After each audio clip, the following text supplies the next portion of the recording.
Katie Morrison wiped the sweat from her forehead as she crawled through the maintenance tunnel on level 13 of Meridian 7 Station.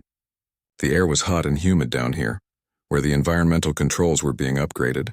Her tool belt clinked against the metal floor as she moved forward, following the trail of damaged wiring that needed replacement. It was late in the station's night cycle and most of the crew had already gone to sleep. Katie preferred working these hours when the tunnels were quiet and empty. She had been on Meridian 7 for 8 months now, working as part of the engineering maintenance crew. The station was huge, orbiting a gas giant in a sector where dozens of alien species came to trade. Katie liked the work, even if it was sometimes dirty and exhausting. She was 22 years old and had come all the way from Earth to make her way in the galaxy. Her parents thought she was crazy for leaving home, but Katie wanted adventure. She wanted to see what was out there beyond her home world. The tunnel opened into a larger maintenance bay, and Katie stood up, stretching her back. The bay was filled with storage containers and equipment, all covered in a thin layer of dust. The lights were dim here, just the emergency strips along the floor providing a faint glow. Katie checked her handheld scanner and frowned.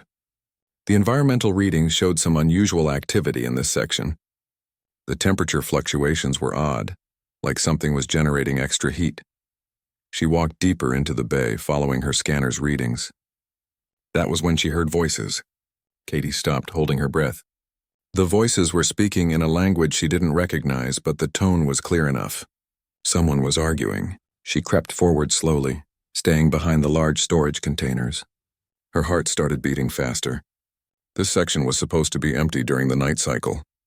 Katie peered around a container and froze. There were 3 figures in the bay. One was a Velcani, an insectoid alien with a hard shell and multiple arms.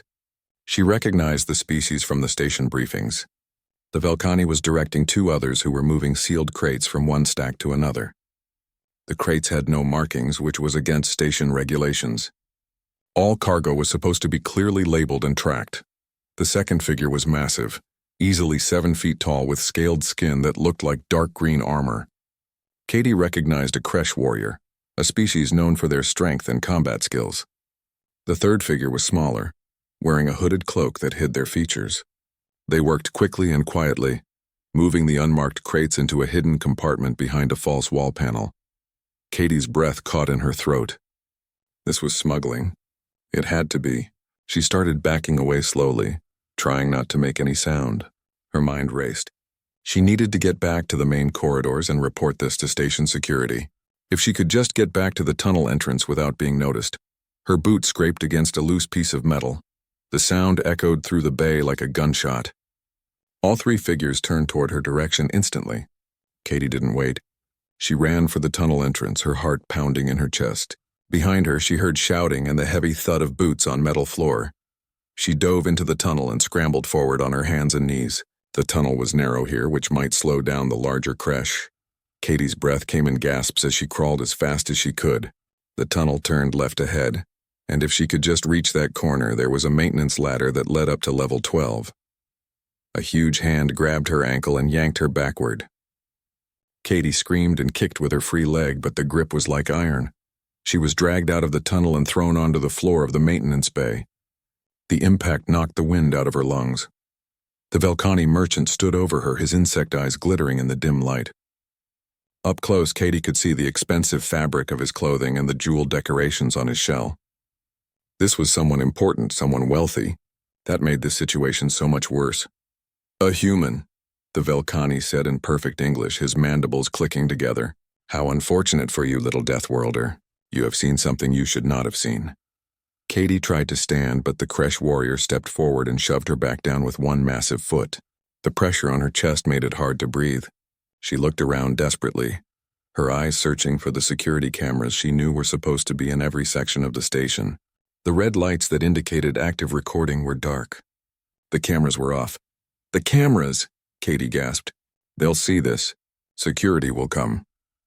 The Velcani made a sound that might have been laughter. "The cameras in this section have experienced a technical malfunction. A temporary power surge, very unfortunate. It happens sometimes in old stations like this. By the time they are repaired, there will be nothing to see." Katie's blood ran cold. This was planned. They had deliberately disabled the surveillance in this section. She was alone down here with no one watching, no one to witness what happened next. "Please," Katie said, hating the fear in her own voice. "I won't say anything." "I didn't see anything. Just let me go."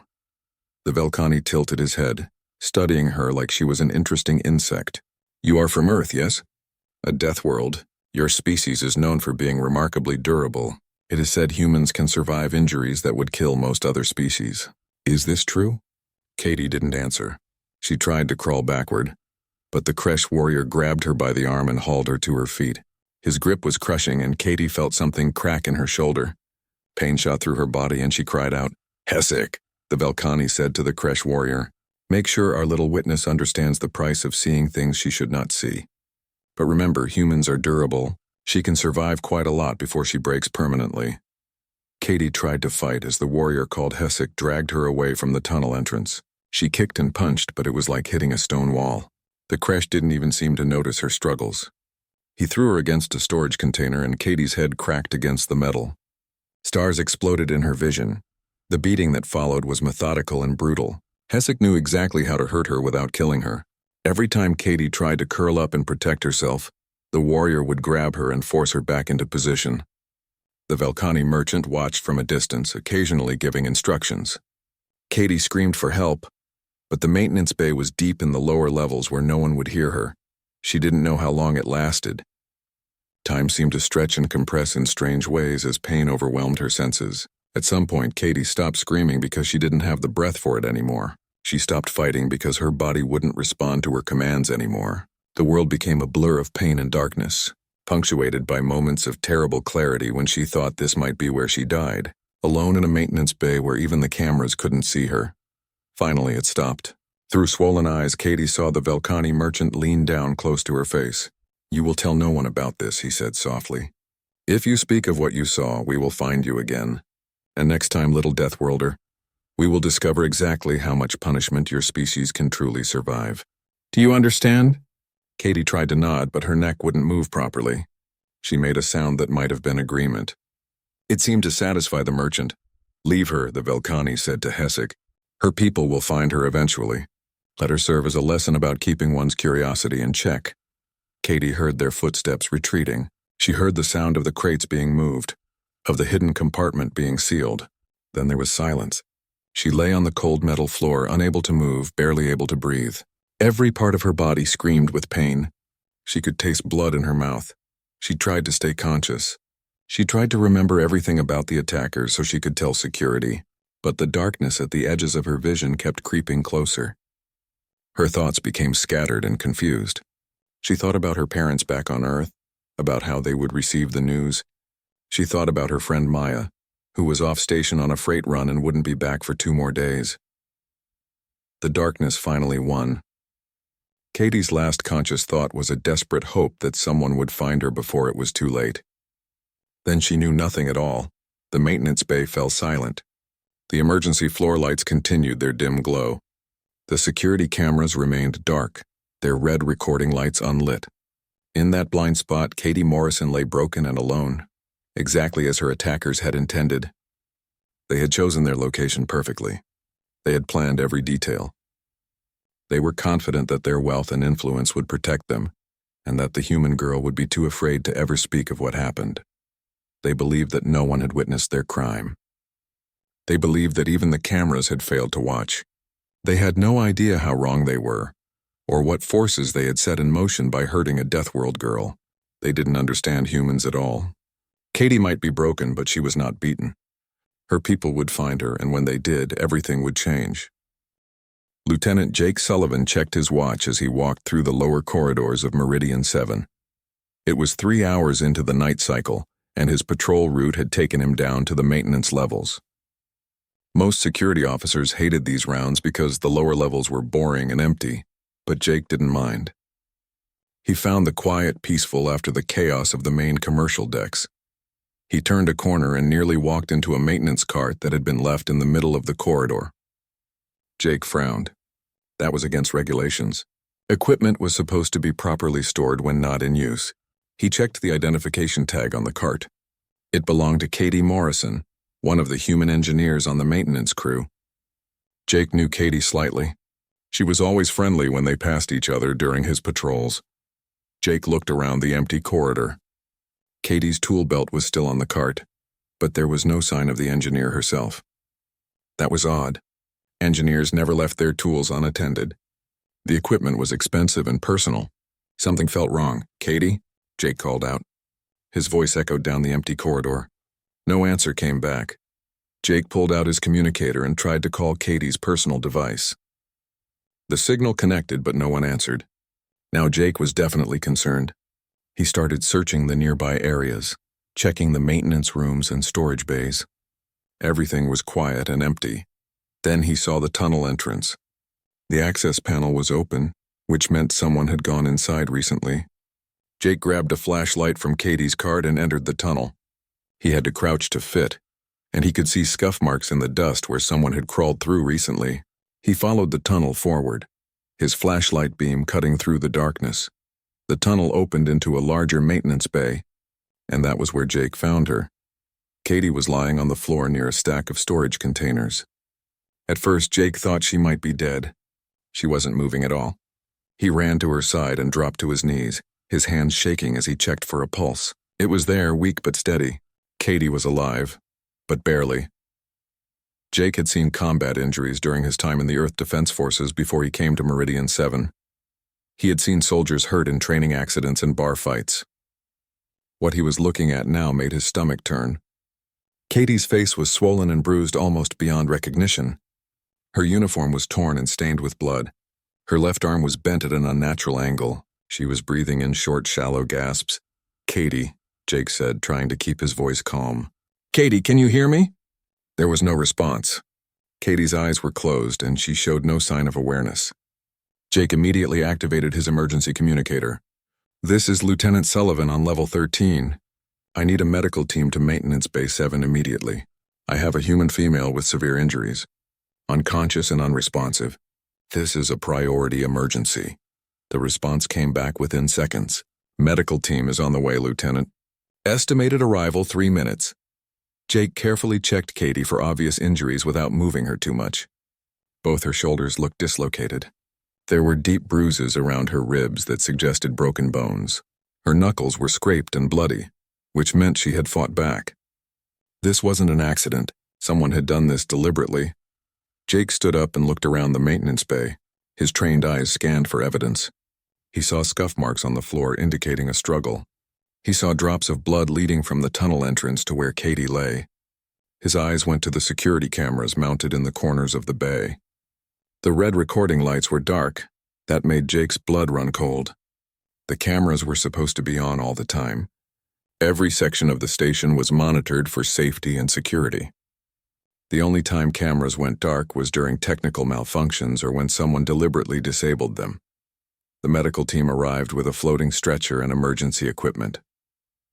Dr. Lisa Chen, the chief medical officer, took one look at Katie and started barking orders to her team. They worked quickly, stabilizing Katie's neck and carefully lifting her onto the stretcher. Dr. Chen ran a medical scanner over Katie's body, and Jake saw the doctor's expression become grim. Multiple fractures, internal bleeding, severe concussion, Dr. Chen said quietly. "How long has she been here?" "I don't know," Jake replied. "I found her less than 5 minutes ago." "She's lucky you did," Dr. Chen said. "Much longer and we might not have been able to save her. Even with human durability, she's in critical condition." They rushed Katie to the medical bay and Jake followed. He watched as Dr. Chen and her team disappeared behind the emergency treatment room doors. Jake stood in the waiting area, his fists clenched at his sides. He had so many questions and no answers. Who had done this? Why? And why were the cameras disabled in that section? Jake pulled out his tablet and accessed the station's security network. He reviewed the camera feeds from level 13, focusing on the maintenance bay where he had found Katie. The recordings showed normal activity until approximately 4 hours ago. Then the feeds from that entire section went black. No video, no audio, nothing. The cameras came back online about 30 minutes before Jake found Katie. 4 hours of missing surveillance footage. That wasn't a random malfunction. That was deliberate sabotage. Jake sent a priority message to Commander Alex Porter, the station's security chief. Within minutes, Porter arrived at the medical bay. He was a tall man in his 50s with gray hair and sharp eyes that missed nothing. Porter listened as Jake explained what he had found and showed him the security footage gaps. Someone planned this, Porter said grimly. They knew exactly where the cameras were and how to disable them. This wasn't a random attack. Katie works in maintenance, Jake said. She would have been in that section doing repairs. What if she saw something she wasn't supposed to see? Porter nodded slowly. That's exactly what I'm thinking. There have been rumors about smuggling operations on the station. Nothing we've been able to prove, but if Katie stumbled onto something, the smugglers might have decided to silence her. They nearly killed her, Jake said, his voice hard with anger. But they didn't, Porter replied. They hurt her badly enough to send a message, but they left her alive. That's interesting. Most smugglers would have just killed a witness and disposed of the body. These people wanted Katie to survive, but they wanted her terrified. The doors to the emergency treatment room opened, and Dr. Chen emerged. She looked exhausted. Katie is stable for now. We've repaired the internal bleeding and set her broken bones. Her skull fracture is serious but not life-threatening. She's sedated and will remain unconscious for at least the next 12 hours while her body begins healing. Will she recover? Jake asked. Physically, yes, Dr. Chen said. Humans have remarkable healing abilities, but the psychological trauma from an attack like this can be severe. When she wakes up, she's going to need a lot of support. Can you tell us anything about her injuries? Porter asked. Anything that might help identify who did this? Dr. Chen pulled up Katie's medical scans on a wall display. The injuries were inflicted by someone very skilled in causing pain. The pattern suggests multiple attackers or one attacker who took their time. Look here. She pointed to bruises on Katie's arms and legs. These are restraint marks. Someone held her down while someone else beat her. The broken bones were caused by precise strikes, not random violence. Whoever did this knew exactly what they were doing. Jake felt sick to his stomach. Katie was a small woman, barely 5 feet tall and probably less than 100 pounds. She worked hard and minded her own business. The thought of someone deliberately torturing her made Jake want to punch something. I want to start a full investigation, Jake said to Porter. Someone on this station did this and they need to be held accountable. Porter's expression became carefully neutral. Lieutenant, I understand your feelings, but we need to be careful. Without evidence or a witness statement, we have very little to work with. And if powerful people are involved, we could be walking into a political minefield. You're saying we should do nothing? Jake couldn't believe what he was hearing. I'm saying we need to be smart about this, Porter replied. Start your investigation quietly. Review all the security footage from adjacent sections. Check the maintenance logs to see what Katie was working on. Interview the other engineers to find out if they saw anything unusual. But keep it low-key until we know what we're dealing with. Jake wanted to argue, but he understood Porter's position. Meridian 7 was a diplomatic station where dozens of species and governments had interests. If they accused the wrong person without solid evidence, it could cause a major incident. They needed to be thorough and careful. I'll start reviewing the footage immediately, Jake said. Porter nodded and left the medical bay. Jake stayed, watching through the observation window as Dr. Chen's team continued monitoring Katie. She looked so small and fragile lying on the medical bed, connected to various monitors and healing devices. Her face was covered in bruises and her body was wrapped in regeneration bandages. Jake made a silent promise to the unconscious woman. He would find out who did this. He would gather evidence and build a case, and he would make sure the people responsible faced justice, no matter how powerful or influential they were. Maya Torres docked her freight shuttle at Meridian 7 and stretched her tired muscles.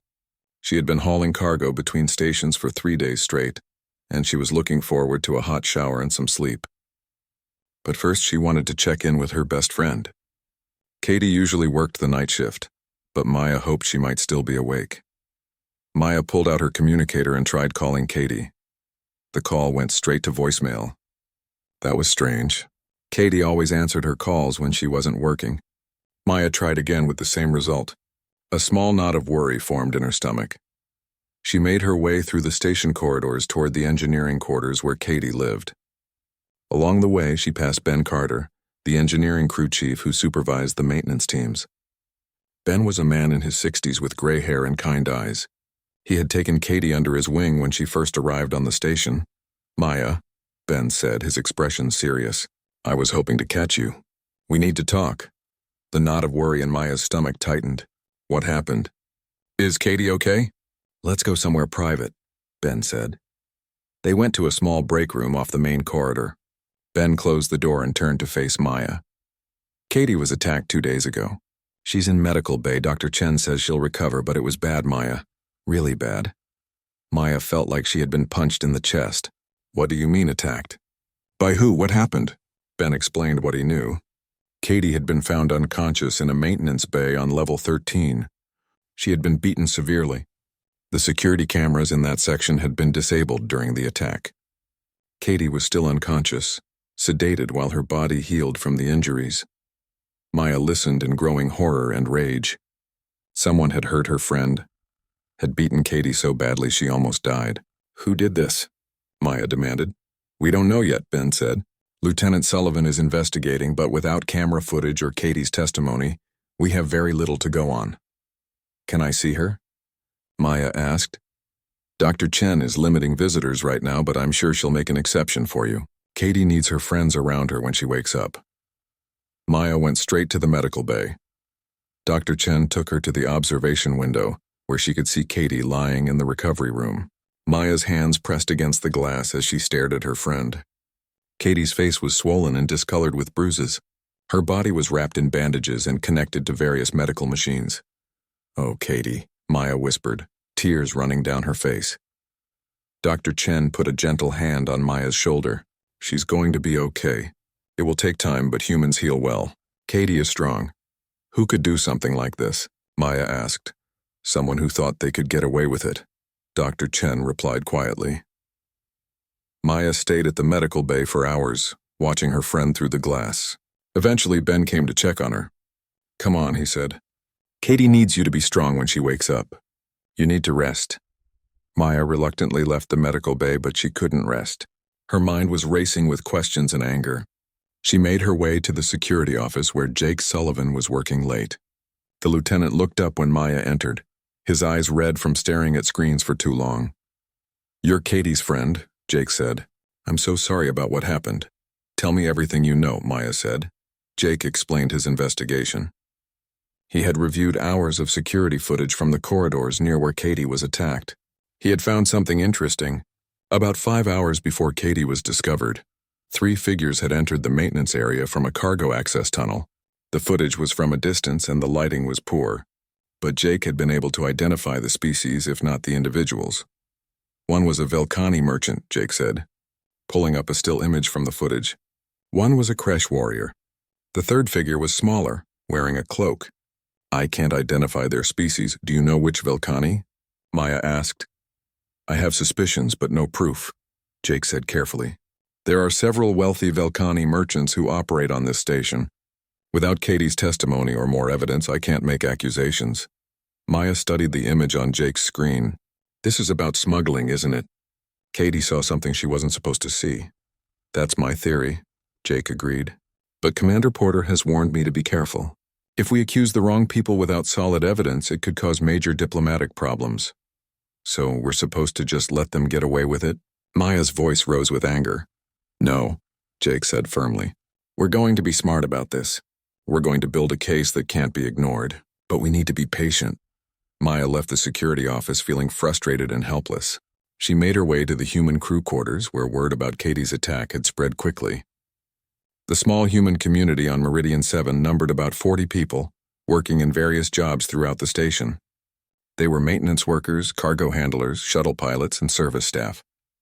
Most aliens considered them unimportant, just another group of workers from a Deathworld species. That was a mistake. Maya found several of the human crew gathered in the common room, talking in low voices. When they saw her, they immediately asked about Katie. Maya told them what she knew, and watched their expressions change from concern to anger.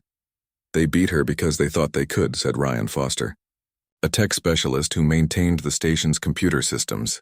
They thought a human could take the punishment and survive it. They thought Katie would be too scared to report it. We need to do something, said Nicole Brooks, a former military intelligence officer who now worked as a civilian contractor. We can't let this stand. What can we do?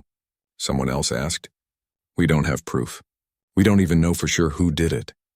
Then we find proof, Ben Carter said, entering the common room. The crew chief had a determined look on his face.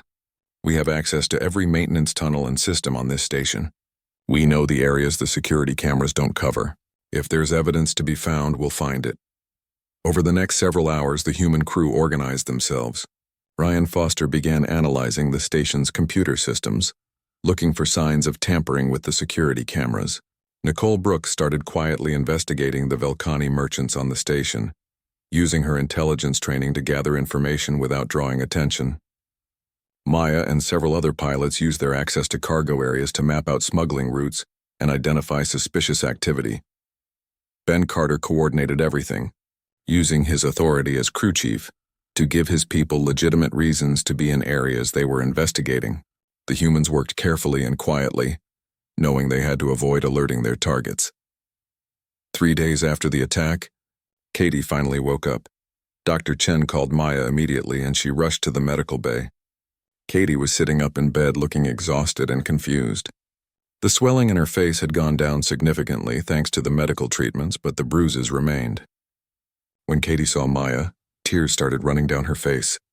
"Maya," Katie whispered, her voice hoarse. Maya hugged her friend carefully, trying not to hurt her. "I'm here. You're safe now." Jake Sullivan arrived shortly after, wanting to take Katie's statement. Katie's memories of the attack were fragmented. She remembered finding the smuggling operation. She remembered the Velcani merchant and the Kresh warrior. She remembered being caught and dragged back into the maintenance bay. But her memories of the actual beating were scattered and unclear. "The cameras were off," Katie said, her voice shaking. "The Velcani said the cameras weren't working. He said no one would see. We saw enough," Jake assured her. "We're building a case." But when Jake tried to get more specific details about the attackers' identities, Katie struggled to remember clearly. The head injury had affected her memory. She could describe their species and general appearance, but she couldn't identify specific individuals with certainty. After Jake left, Ben Carter came to visit. He sat beside Katie's bed and took her hand gently. "The crew knows what happened to you. We're all here for you." "I can't remember everything," Katie said, frustration evident in her voice. "I know what I saw, but I can't prove it. They're going to get away with this." "No, they won't," Ben said firmly. "You're not alone in this, Katie. Every human on this station is working to help you. We take care of our own." Katie closed her eyes, fresh tears running down her face. "I was so scared, Ben. I thought I was going to die down there in the dark and no one would ever know what happened." "But you didn't die," Ben said. "You survived because you're strong. And now we're going to make sure everyone knows what happened. We're going to make sure the people who did this face justice." While Katie was recovering in the medical bay, the human crew's investigation continued. Ryan Foster made a breakthrough when he discovered that the security system had been hacked using access codes belonging to a maintenance technician who worked for a Velcani merchant named Zrixthar. The technician swore he had never given his codes to anyone, which meant someone had stolen them. Nicole Brooks had been gathering information about Zrixthar through careful observation and discreet questions. The merchant was wealthy and influential, with connections to several government officials on the station. He dealt in exotic goods and rare artifacts, but there were rumors about illegal activities. Nothing had ever been proven. Maya discovered something important while checking cargo manifests. Ryan Foster sat in his small quarters, surrounded by computer screens showing lines of code and data streams. He had been working for 16 hours straight, surviving on coffee and determination. The station's security system was supposed to be secure, but Ryan knew that any system created by people could be broken by people. He just needed to find the right weakness. The official security footage from the maintenance bay where Katie was attacked was gone, erased beyond recovery. But Ryan knew something most people didn't. Computer systems never really deleted anything completely. They just marked the space as available for new data. If he could access the backup systems before that space was overwritten, he might be able to recover fragments of the missing footage. The challenge was that the station's backup systems were isolated and encrypted. Ryan couldn't just hack in without triggering alarms. He needed legitimate access, which meant going through proper channels. Fortunately, Ryan's job maintaining the station's computer systems gave him some level of authorized access. He just had to be very careful about how he used it. Ryan submitted a routine maintenance request to check the backup systems for corruption errors. It was the kind of boring technical work that administrators usually approved without much thought. 3 hours later, he had his authorization. Ryan immediately began his careful exploration of the backup data. It took him most of the night, but Ryan finally found what he was looking for. Fragments of video files that had been marked for deletion but not yet overwritten. The files were corrupted and incomplete, but there were pieces that could be recovered. Ryan carefully extracted the data and began the painstaking process of reconstruction. By morning, he had something. The footage was grainy and broken into short segments, but it showed enough. A Velkhani merchant entering the maintenance bay with a Kresh warrior. Katie being dragged into view. The attack itself was too fragmented to show clearly, but the identity of the Velkhani was visible in several frames. Ryan ran facial recognition on the insect features and got a match. Zrixthar, one of the wealthiest merchants on the station. Ryan immediately contacted Jake Sullivan and the other humans. They gathered in Ben Carter's quarters to review the recovered footage. The mood in the room was grim satisfaction. They had evidence, but it still wasn't enough for a guaranteed conviction. The footage was fragmented and partially corrupted. A good lawyer could argue it had been manipulated or was unclear. "We need more than this," Nicole Brooks said, studying the images. "This proves Zrixthar was in the area when Katie was attacked, but his lawyers will argue it's not definitive proof he was involved in the attack itself." "What about the Kresh warrior?" Maya Torres asked. "Can we identify him?" Nicole nodded. "I've been doing research on Zrixthar's known associates. He employs a Kresh enforcer named Hesek. The build and coloring match what we see in this footage. But again, proving they were the ones who actually hurt Katie requires more evidence." "Then we need to force them to reveal themselves," Ben Carter said. "We need to make them think they're still safe, still protected. And then we need to catch them in the act." Jake Sullivan looked uncomfortable. "I can't officially endorse entrapment. As a security officer, I have to work within the law." "Good thing we're not asking you to officially endorse anything," Ryan said with a slight smile. "We're just private citizens conducting our own investigation. Anything we discover we'll turn over to the proper authorities." Over the next week, the human crew put together an elaborate plan. They knew that Zrixthar believed he had gotten away with attacking Katie. He thought she was too scared and too badly hurt to identify him. He thought the missing security footage protected him. The humans decided to use that confidence against him. Nicole Brooks created a convincing cover story. She let it be known through careful whispers and planted information that Katie was recovering, but having serious memory problems from her head injury. The story spread through the station's gossip networks exactly as Nicole intended. If Zrixthar heard that Katie couldn't remember her attackers clearly, he might feel even more secure. Meanwhile, Ryan Foster was working on something far more ambitious. The station's official security cameras were controlled and monitored by the authorities, but there was nothing stopping the humans from creating their own surveillance network. Ryan started with the personal devices that all crew members carried. Tablets, communicators, even entertainment devices had cameras. With permission from the human crew, Ryan created a program that turned all these devices into hidden recording equipment. But that wasn't enough. Ryan needed cameras in places where humans didn't normally go. He enlisted the help of the maintenance crews, who had legitimate reasons to be in every section of the station. They began installing tiny wireless cameras disguised as routine equipment. A camera hidden in a replaced light fixture here, another in a new environmental sensor there. Each camera was cheap and commercially available, nothing illegal or restricted. But together they created a web of surveillance that covered areas the official security system missed. "We're building our own security network," Ryan explained to the group. "Every camera feeds data back to secure servers I've set up. If anything happens, we'll have multiple angles and recordings that can't be erased or disabled by anyone except us." The network took 2 weeks to fully deploy. During that time, Katie was recovering in the medical bay. Dr. Chen was amazed at how quickly Katie was healing, but also concerned about the psychological trauma. Katie had nightmares when she slept and anxiety attacks when she was awake. Maya stayed with her as much as possible, providing support and comfort. "I want to help catch them," Katie told Maya one day. "I want to see them face justice for what they did." "You might have to be bait," Maya warned her.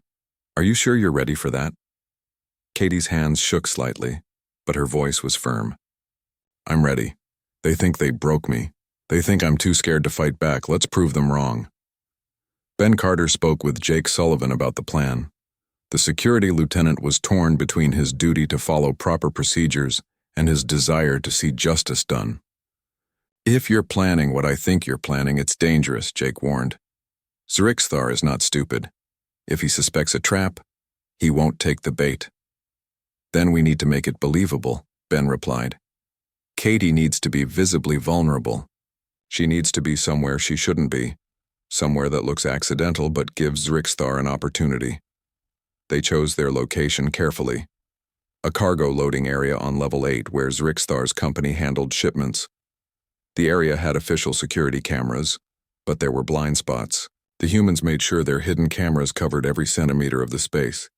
They also made sure that Jake Sullivan would be on patrol nearby, able to respond quickly if needed. The trap was set for a specific day when Zrixthar was scheduled to be at the loading area, overseeing a shipment. Katie would be there doing maintenance work, seemingly alone and vulnerable. Nicole Brooks spread more rumors through the station, letting it slip that Katie was returning to work against doctor's orders, that she was emotionally unstable and making poor decisions because of her head injury. The day arrived. Katie wore her maintenance uniform and carried her tool bag to the cargo loading area. She looked pale and nervous, which wasn't hard because she genuinely was terrified. The memory of the attack haunted her, and putting herself in danger again took every ounce of courage she had. But Maya had promised to be watching through the hidden cameras, and Ben had promised that dozens of humans were ready to respond if anything went wrong. Katie busied herself with routine maintenance work on a cargo lift system. Her hands trembled as she used her tools, and she had to keep reminding herself to breathe. An hour passed with nothing happening. Then another hour. Katie started to wonder if the plan had failed, if Zrixthar wasn't going to show up. Then she heard the familiar clicking of insectoid legs on metal flooring. Katie turned slowly to see Zrixthar approaching from across the cargo area. The Velkhani merchant was alone, or at least appeared to be. Katie's heart raced as the alien came closer. Every instinct screamed at her to run, but she forced herself to stay in place. "The human engineer," Zrixthar said, his mandibles clicking in what might have been surprise. "I heard you had recovered from your unfortunate accident. How resilient your species is." Katie's mouth was dry, but she managed to speak. "It wasn't an accident." "No?" Zrixthar tilted his head. "I heard you suffered a head injury. Such injuries can cause memory problems, can they not? Perhaps you do not remember clearly what happened." "I remember enough," Katie said, her voice stronger now. "I remember you. I remember what you did." Zrixthar moved closer, and Katie could see the cold calculation in his alien eyes. Memory is such a fragile thing, especially for injured minds, and proof is even more difficult to obtain.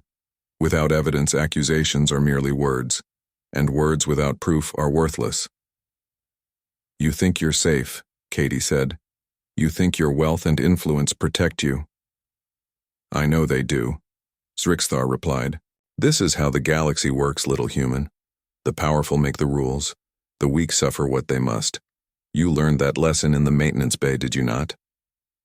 It was a confession, subtle but clear. Zrixthar was admitting his. The arrest of Zrixthar and Hessek sent shockwaves through Meridian 7 station.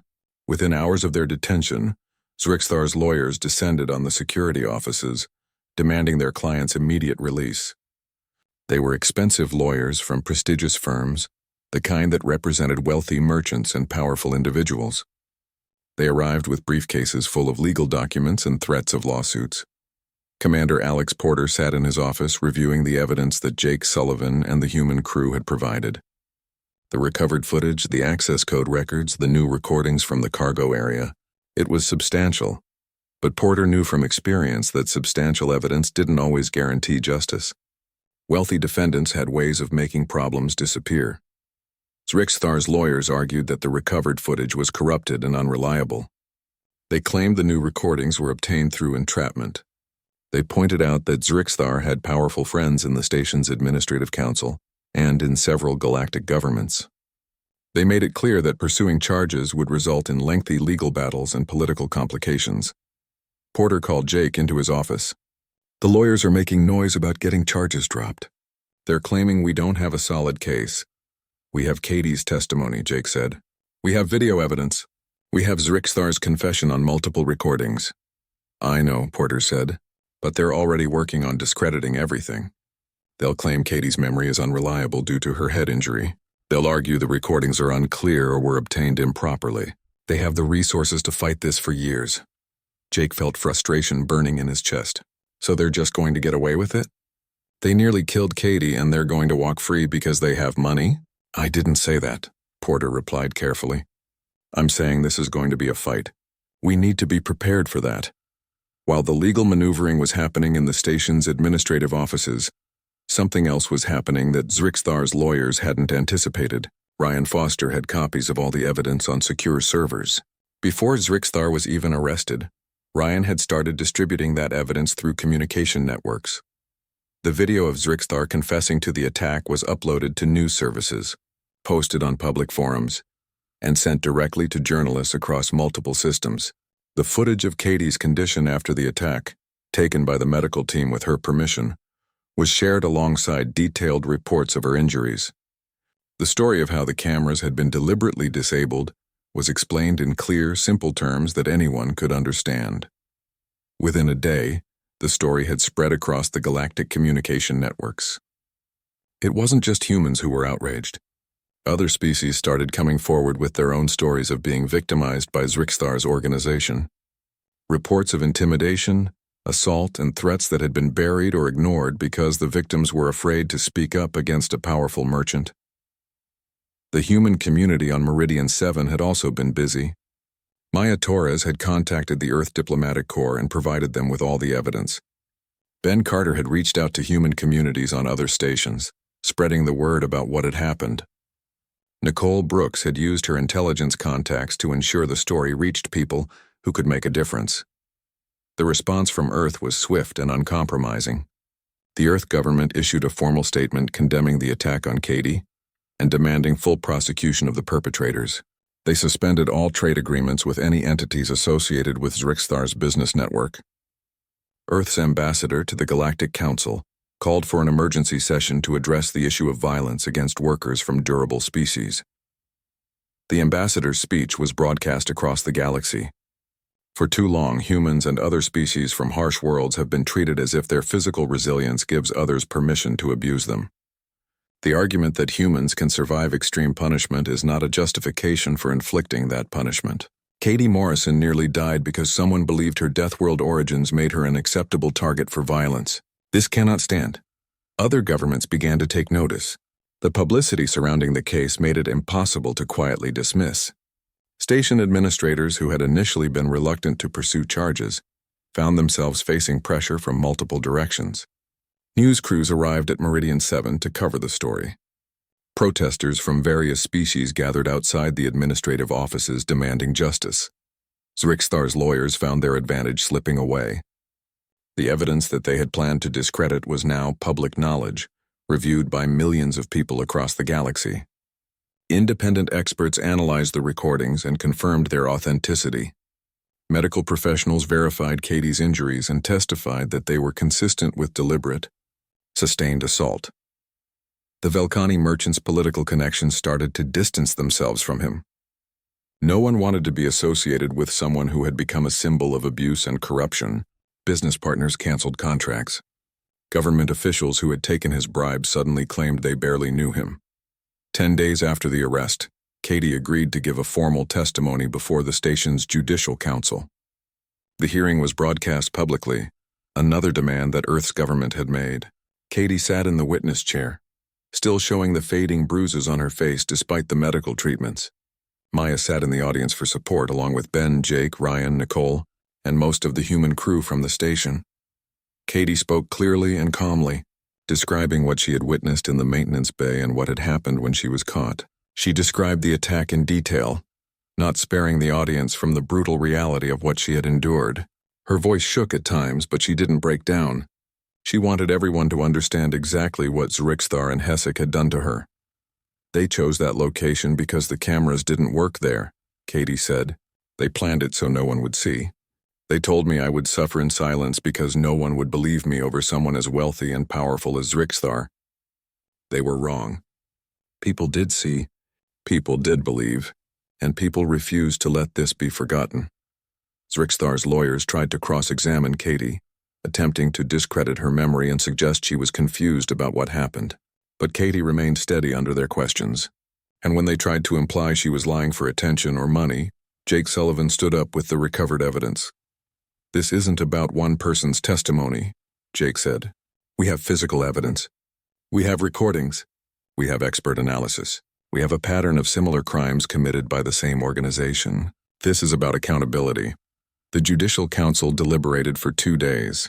During that time, more information came to light about Zrixthar's criminal activities. The smuggling operation that Katie had accidentally discovered was revealed to be far more extensive than initially thought. Evidence of bribery, intimidation, and violence against dozens of victims emerged from hidden records that Ryan and Nicole had helped uncover. When the council reconvened, their verdict was unanimous.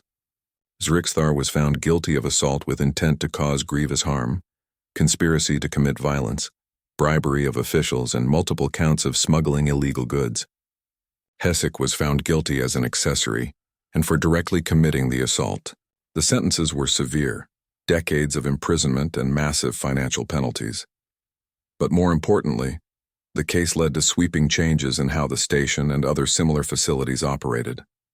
New regulations were implemented requiring redundant security systems that couldn't be easily disabled. Blind spots in surveillance were eliminated or placed under additional monitoring. Workers were given more protection under the law, with specific provisions addressing violence against individuals from durable species. The Galactic Council passed a resolution formally recognizing that physical resilience did not constitute consent to abuse. The resolution was called the Morrison Accords. Named after Katie, it required all member governments to implement protections for workers and established penalties for those who targeted individuals based on their species' survival capabilities. 6 months after the attack, Katie stood in the cargo loading area where she had confronted Zrixthar. The space looked different now, with new security cameras clearly visible and proper lighting installed throughout. Katie was fully healed physically, though she still sometimes had nightmares about the attack. Dr. Chen had connected her with a counselor who specialized in trauma recovery, and Katie was making progress.